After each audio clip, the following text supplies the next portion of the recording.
Prime Minister Meloni of Italy, who's a really a great leader and an inspiration over there. She's served now, even though she's a very young person, she's served there for a long period of time relative to others. They don't last very long. You've lasted a long time. You're going to be there a long time.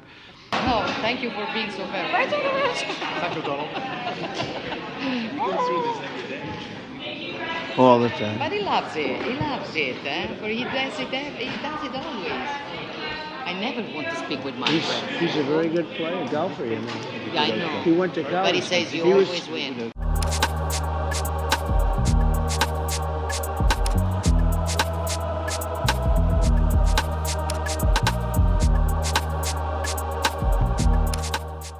A hot mic has picked up Italian Prime Minister Giorgia Meloni telling Donald Trump, "Thank you for being so fair," among other things. This happened just after the U.S. President Zelensky and 7 other European leaders took questions from reporters in the White House's East Room. The pair appear to discuss Trump's relationship with the media as Finnish President Alexander Stubb sits opposite them at a table.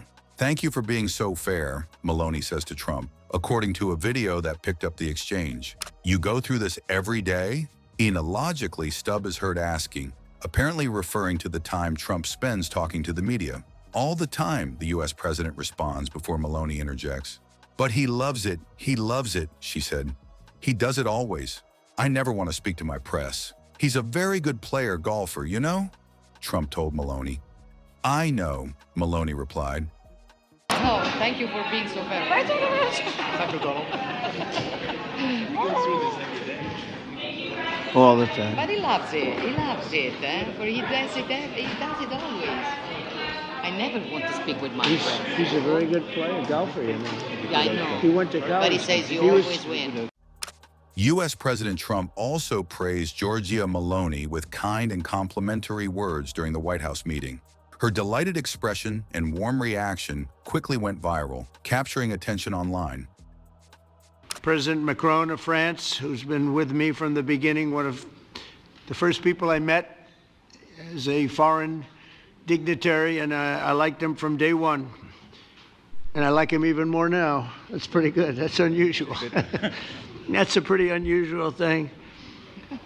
Prime Minister Meloni of Italy, who's a really a great leader and an inspiration over there. She's served now, even though she's a very young person, she's served there for a long period of time relative to others. They don't last very long. You've lasted a long time. You're going to be there a long time. European leaders met Trump in a bid to shore up Zelensky's position as the U.S. president presses Ukraine to accept a quick peace deal to end Europe's deadliest war in 80 years. Trump is leaning on Zelensky to strike an agreement after he met Russian President Vladimir Putin in Alaska and emerged more aligned with Moscow on seeking a peace deal instead of a ceasefire first.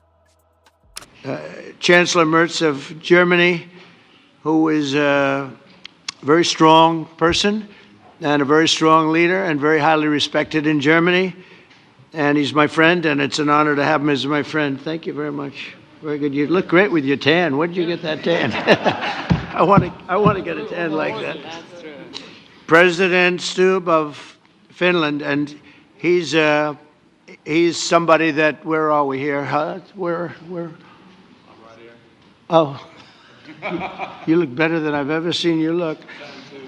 But you've done a great job, and we wanted to have you here because you're somebody that we all respect. And you've had a lot to do with the success, I think, and the potential success. And thank you very much for being here. We appreciate it. And the President of the European Commission, Ursula von der Leyen, who is somebody that we just made a big deal with all of those countries. I don't know. I think you might be more powerful than all these guys at this table. I don't know. But we had a great negotiation, and you're respected all over the world, so I want to thank you very much for being here. It's a great honor to have you. The Alaska Summit reinforced my belief that while difficult, peace is within reach, and I believe that in a very significant step, President Putin agreed that Russia would accept security guarantees for Ukraine, and this is one of the key points that we need to consider, and we're going to be considering that at the table also, like who will do what, essentially. I'm optimistic that collectively we can reach an agreement that would deter any future aggression against Ukraine. And I actually think there won't be. I think that's even overrated, largely overrated, but we're going to find out. And I think that the European nations are going to take a lot of the burden. We're going to help them, and we're going to make it very secure. We also need to discuss the possible exchanges of territory, taking into consideration the current line of contact. That means the war zone, the war lines that are pretty obvious, very sad, actually, to look at them. And negotiating positions. President Putin, also, you have President of Ukraine, who is, you just met a little while ago, and we're going to try and get a three-party meeting, maybe as soon as we can. And I have a feeling you and President Putin are going to work something out.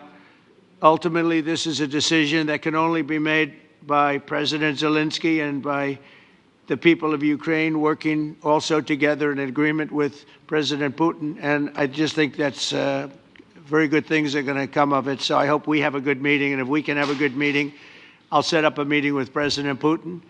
And if you'd like, I'll go to that meeting. And not that I want to do that, but I will do that because we want to save a lot of people from dying. A lot of people are dying, and we got to save them. Got to save it. 5,000, 6,000, 7,000 people sometimes a week.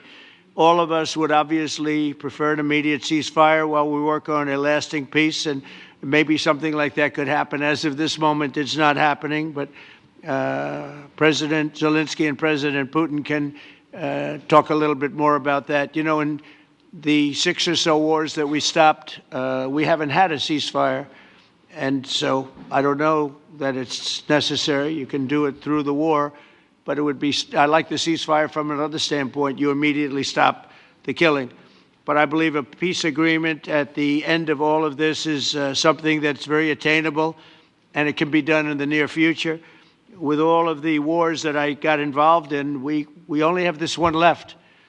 Of course, as I walk out the door, there'll probably be a new one starting, and I'll get that stopped too. But I thought this was going to be one of the easier ones. It's actually one of the most difficult and very complex.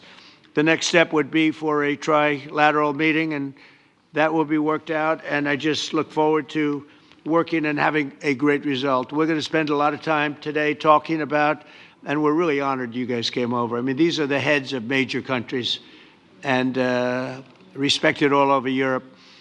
And they speak for, largely, I think I should say, but pretty much for the other countries of Europe. And we will come to a resolution today, I think, on almost everything, including probably the security. And that's pretty much the story. I'd like to say